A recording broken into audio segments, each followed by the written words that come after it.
بسم اللہ الرحمن الرحیم الحمد للہ رب العالمین الصلاۃ والسلام علی سید الانبیاء والمرسلین اما بعد فاعوذ باللہ من الشیطان الرجیم بسم اللہ الرحمن الرحیم۔ آج ہم اپنا دوسرا سیشن ریکارڈ کر رہے ہیں۔ آپ کے جتنے بھی سوالات ہمیں انسٹاگرام پر سینڈ کیے گئے، کچھ کے تو ہم نے جوابات دے دیے، لیکن کیونکہ سوال اتنے زیادہ ہوتے ہیں کہ جوابات دینا مشکل ہے، ٹائم کیونکہ کم ہوتا ہے، اس لیے تو کچھ کے جو جوابات ہیں وہ اس سیشن میں دیے جائیں گے۔ اگر آپ بھی کوئی سوال کرنا چاہتے ہیں تو ہماری انسٹاگرام کی آئی ڈی پر آپ ہمیں اپنا سوال بھیج سکتے ہیں۔ آج کا جو پہلا سوال ہے کہ غسل کے بعد وضو کرنا لازمی ہے؟ اچھا، کچھ لوگ اکثر یہ سوال آتا ہے کہ کچھ لوگ کیا کرتے ہیں کہ وہ جب غسل کر لیتے ہیں نا، اس کے بعد پھر دوبارہ وضو کرتے ہیں، لیکن اگر کوئی ایسا معاملہ نہ ہوا ہو جس سے وضو ٹوٹ جاتا ہے، یعنی ہوا کا حرج ہونا یا جو بھی شرائط ہیں وضو ٹوٹنے کی، اگر ان میں سے نہ کوئی ہو، اور ایک اور جو ضروری ہے وہ یہ ہے کہ شرم گاہ کو ہاتھ نہ لگا ہو ڈائریکٹ۔ اگر تو درمیان میں کپڑا حائل تھا تو پھر وضو نہیں ٹوٹے گا، اگر ڈائریکٹ آپ کا ہاتھ شرمگاہ کو لگ گیا تو وضو ٹوٹ جائے گا۔ تو اس چیز کا خیال رکھنا چاہیے آپ کو۔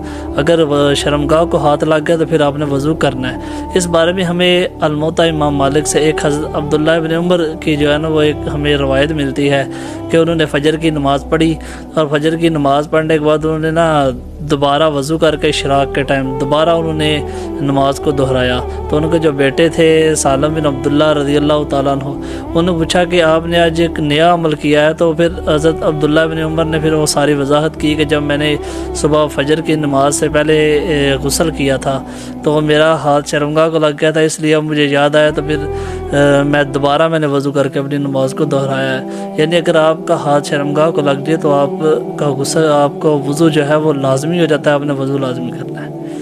اچھا، دوسرا سوال ہے کہ سورہ یاسین کا وظیفہ مبین کے ساتھ پڑھنا حدیث سے ثابت ہے؟ یعنی وہ آج کل ایک وظیفہ اکثریت لوگ کرتے ہیں کہ یعنی جہاں پر مبین لفظ آ جائے پھر دوبارہ سے، یعنی ایک مبین تک جب پڑھ لیا پھر دوبارہ دوسری مبین پھر تیسری، یعنی اس طرح کا ایک وظیفہ ہے، تو وہ حدیث میں بالکل نہیں ہے اس طرح کا وظیفہ، نہ یہ حدیث سے ثابت ہے۔ ہاں، جو سورہ یاسین ہے اس کے فضائل کے بارے میں ہمیں سنن دارمی میں ایک حضرت ابن عباس رضی اللہ تعالیٰ عنہ کا ایک قول ملتا ہے کہ انہوں نے فرمایا کہ اگر کوئی شخص صبح کے وقت سورہ یاسین کی تلاوت کر لیتا ہے تو شام تک اس کے جتنے بھی کام ہوتے ہیں، اگر کوئی شام کو پڑھ لیتا ہے تو اس کے صبح تک جتنے بھی کام ہیں وہ آسان ہو جائیں گے۔ تو یہ ہمیں حضرت ابن عباس رضی اللہ تعالیٰ عنہ کا قول ملتا ہے، اور یہ جو مبین والا وظیفہ ہے یہ حدیث میں ہمیں کہیں نہیں ملتا۔ تو اس لیے جو وظیفہ وہی کریں جو احادیث سے ثابت ہیں، صحیح حدیث سے ثابت ہے، بہت سارے وظائف ہیں تو وہ کیا کریں۔ اچھا، اس سے اگلا سوال کیا گیا ہے کہ جب کوئی مشکل کام آئے تو کون سا وظیفہ کرنا چاہیے؟ اچھا، جب بھی کوئی مشکل کام آئے تو یا حی یا قیوم برحمتک استغیث، یہ والا وظیفہ کیا کرے۔ یعنی حضرت انس بن مالک رضی اللہ تعالیٰ عنہ فرماتے ہیں کہ جب بھی رسول اکرم صلی اللہ علیہ وآلہ وسلم کو کوئی مشکل کام پیش آتا تو رسول اکرم صلی اللہ علیہ وآلہ وسلم یہ والا وظیفہ کیا کرتے تھے، یا حی یا قیوم برحمتک استغیث، یہ والا وظیفہ کیا کرے اگر کوئی بھی مشکل کام ہو۔ اکثر لوگ یہ پوچھتے ہیں کہ کیا یہ آزمودہ ہے، یا اس طرح کے لوگ سوال کرنا شروع کر دیتے ہیں۔ یہ دیکھیں، جب ایک رسول اکرم صلی اللہ علیہ وآلہ وسلم نے وظیفہ کیا ہے، ایک جو دعا رسول اکرم صلی اللہ علیہ وسلم نے پڑھی ہے، تو اس سے آگے کوئی بات نہیں ہو سکتی۔ تو اس لیے یہ والا جو وظیفہ ہے، یا حی یا قیوم برحمتک استغیث، یہ والا وظیفہ کیا کرے۔ جیسے اگلا سوال کیا گیا ہے، نماز کے بعد اونچی آواز میں کلمہ پڑھنا حدیث سے ثابت ہے؟ اکثر مساجد میں فرض نماز کا فوراً بعد پڑھا جاتا ہے۔ اچھا، نماز کے بعد جو اذکار صحیح حدیث سے آئے ہیں، ایک تو حضرت ابن عباس رضی اللہ تعالیٰ عنہ کے حوالہ سے کہ رسول اکرم صلی اللہ علیہ وسلم نماز کے بعد اللہ اکبر استغفر اللہ استغفر اللہ استغفر اللہ یہ پڑھا کرتے تھے، اور ایک اور دعا آتی ہے لا الہ الا اللہ وحدہ لا شریک لہ، یہ ایک مکمل آگے دعا آتی ہے۔ تو یہ جو صرف کلمہ طیبہ پہلا پڑھنا یہ حدیث میں نہیں آتا۔ اکثر لوگ کیا کرتے ہیں کہ فرض نماز پڑھنے کے بعد اونچی اونچی آواز سے کلمہ پڑھنا شروع کر دیتے ہیں، اور جب یہ پڑھتے ہیں اور ساتھ اگر کسی کی نماز رہ جائے تو وہ جب نماز ادا کر رہا ہوتا ہے تو وہ نماز اکثریت لوگ بھول جاتے ہیں۔ اکثریت لوگ آ کے ہمیں پوچھتے ہیں اور کہتے بھی ہیں کہ یہ ہم لوگ اونچی آواز سے کلمہ پڑھتے ہیں اور ہم نماز بھول جاتے ہیں۔ یعنی لوگ اتنی اونچی آواز میں پڑھتے ہیں کہ جو ساتھ والا نمازی ہوتا ہے وہ نماز ہی بھول جاتا ہے۔ اب اس ذکر کا کیا فائدہ کہ دوسروں کی نمازوں کو خراب کیا جائے؟ تو اس لیے یہ کوشش کیا کرے کہ اگر دل میں پڑھا جائے اور آرام سے پڑھا جائے تو اسے زیادہ بہتر ہے، تاکہ کسی دوسرے کی نماز خراب نہ ہو۔ تو جو سنت اذکار ہیں وہ میں نے آپ کو بتا دیے، اور یہ کلمہ طیبہ یہ کہیں حدیث میں نہیں آیا۔ اچھا، اس کے بعد اگلا سوال کیا گیا ہے کہ سونے سے پہلے کون سی تسبیح پڑھنی چاہیے؟ سونے سے پہلے جو رسول اکرم صلی اللہ علیہ وسلم نے حضرت فاطمہ الزہرا رضی اللہ تعالی عنہا کو جو تسبیح دی، تسبیح فاطمہ کے نام سے بہت مشہور تسبیح ہے، رات کو سونے سے پہلے 33 دفعہ سبحان اللہ، الحمدللہ اور 34 دفعہ اللہ اکبر، یہ تسبیح فاطمہ رسول اکرم صلی اللہ علیہ وسلم نے حضرت فاطمہ الزہرا رضی اللہ تعالیٰ عنہ کو دی۔ یعنی یہ پورا واقعہ اس طرح کہ حضرت علی رضی اللہ تعالیٰ عنہ نے حضرت فاطمہ الزہرا کو رسول اکرم صلی اللہ علیہ وسلم کی بارگاہ میں بھیجا، یعنی ان کو خبر ملی کہ رسول اکرم صلی اللہ علیہ وسلم کی خدمت میں کچھ غلام آئے ہیں، تو حضرت فاطمہ الزہرا غلام جو خادمہ ہے وہ لینے کے لیے گئی، کیونکہ وہ کام اتنے ہوتے تھے، کام کرتی تھی وہ تھک جاتی تھی، تو گئی تو وہ رسول اکرم صلی اللہ علیہ وسلم سے کہہ نہیں پائی، تو پھر دوبارہ واپس آ گئی۔ تو پھر رسول اکرم صلی اللہ علیہ وسلم نے ان سے پوچھا، تو پھر انہوں نے یہ سارا بیان کیا کہ میں تھک جاتی ہوں، مجھے نا خادمہ کی ضرورت ہے۔ تو رسول اکرم صلی اللہ علیہ وسلم نے فرمایا کہ میں تمہیں اس سے بہتر چیز نہ دوں؟ پھر رسول اکرم صلی اللہ علیہ وسلم نے انہیں تسبیح فاطمہ جو میں نے آپ کو بتائی یہ دی، اس سے پڑھنے سے تھکاوٹ اتر جاتی ہے، تو رات کو سونے سے پہلے یہ والی تسبیح پڑھا کریں۔ اگلا سوال کیا گیا ہے کہ دوران نماز اگر کوئی نمازی بے ہوش ہو جائے تو نماز توڑ کر اس کی مدد کر سکتے ہیں؟ یعنی اگر آپ نماز پڑھ رہے ہیں، چاہے کوئی نمازی پہلی صف میں کھڑا ہے، تو یہ ضروری ہے کہ اگر بے ہوش ہو جائے یا کوئی مسئلہ ہو جائے تو آپ نماز توڑ کر اس کو اٹھا کر ہسپتال لے کے جائیں، کیونکہ انسان کی جان بچانا سب سے پہلے ہے، تو یہ اللہ کے ہاں بھی محبوب عمل ہے۔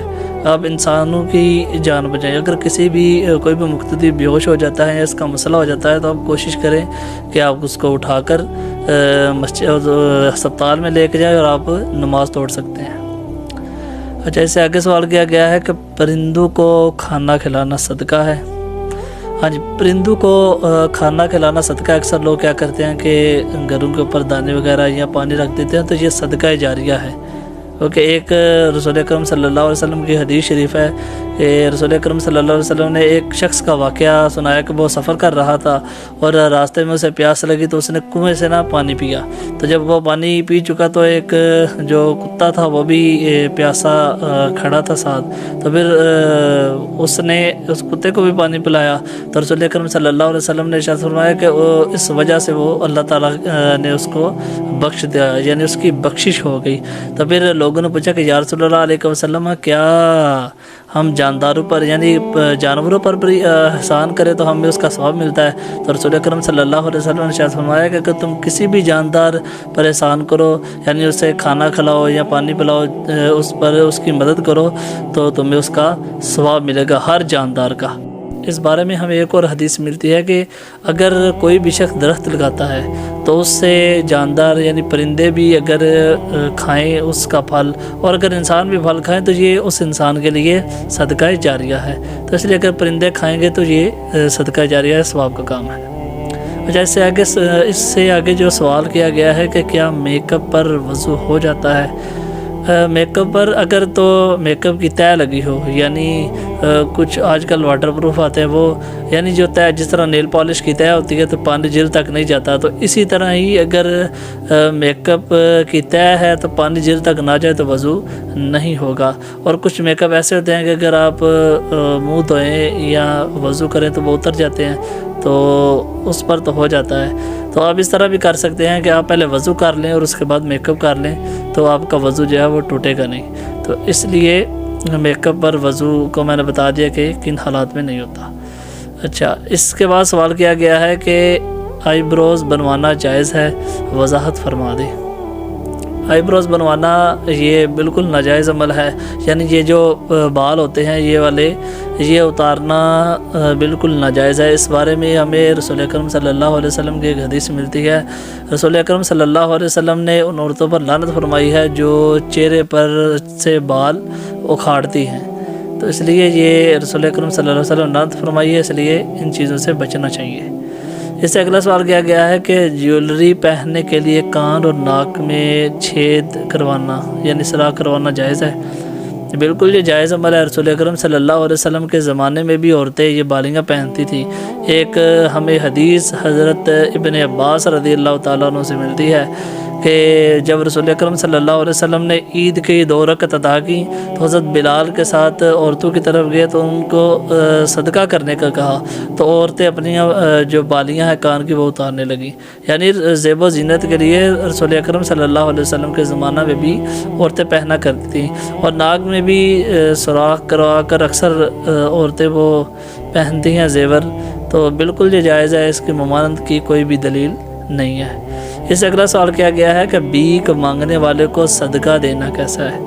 یعنی جو بیکاری ہوتا ہے، بیکاری کو صدقہ نہیں لگتا، یعنی جو پیشہ ور ہوتا ہے، جس نے اپنا پیشہ بنایا، جو سارا دن صرف مانگتا ہے، اس کے بارے میں تو رسول اکرم صلی اللہ علیہ وسلم نے ممانعت فرمائی ہے، یعنی جو اپنی ضرورت سے زیادہ سوال کرے اور اپنا مال جمع کرنے کے لیے زیادہ سے زیادہ سوال کرے، تو رسول اکرم صلی اللہ علیہ وسلم نے فرمایا کہ وہ جہنم کے انگارے اکٹھے کر رہا ہے، وہ جتنے اگر کم کرے یا زیادہ کرے، یعنی رسول اکرم صلی اللہ علیہ وسلم نے منع فرمایا ہے۔ اور صدقہ صرف ان کو لگتا ہے جو مستحق ہیں۔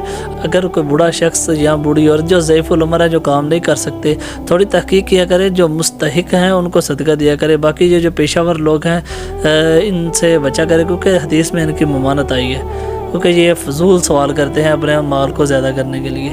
اگلا سوال کیا گیا ہے کہ خوبصورتی کے لیے آنکھوں میں لینز لگانا جائز ہے؟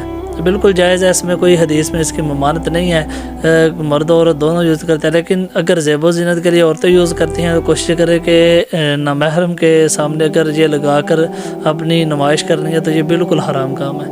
ویسے خوبصورتی کے لیے لینز لگانا جائز ہے، اس میں کوئی ممانعت نہیں ہے۔ تو کافی حد تک سوال کلیئر ہو چکے ہیں۔ اکثر سوالات کے جوابات ہم انسٹاگرام پر دے دیتے ہیں، لیکن جو تفصیلی جواب ہوتے ہیں وہ کوشش کرتے ہیں سیشن میں ایڈ کیے جائیں، تو کافی حد تک ہم نے جوابات دے دیے۔ باقی انشاءاللہ جو سوالات ہیں وہ نیکسٹ سیشن میں ایڈ کیے جائیں گے۔ اگر آپ سوال کرنا چاہتے ہیں تو ہماری انسٹاگرام کی آئی ڈی پر سوال کر سکتے ہیں۔ تو یہ سوال ہم اس لیے کم رکھتے ہیں تاکہ یہ ویڈیو زیادہ لمبی نہ ہو، ویڈیو شارٹ ہو تاکہ آپ کو بھی دیکھنے میں آسانی ہو۔ تو اگر آپ سوال کرنا چاہتے ہیں تو ہماری انسٹاگرام کی آئی ڈی پر آپ سوال کر سکتے ہیں۔ جزاک اللہ خیرہ۔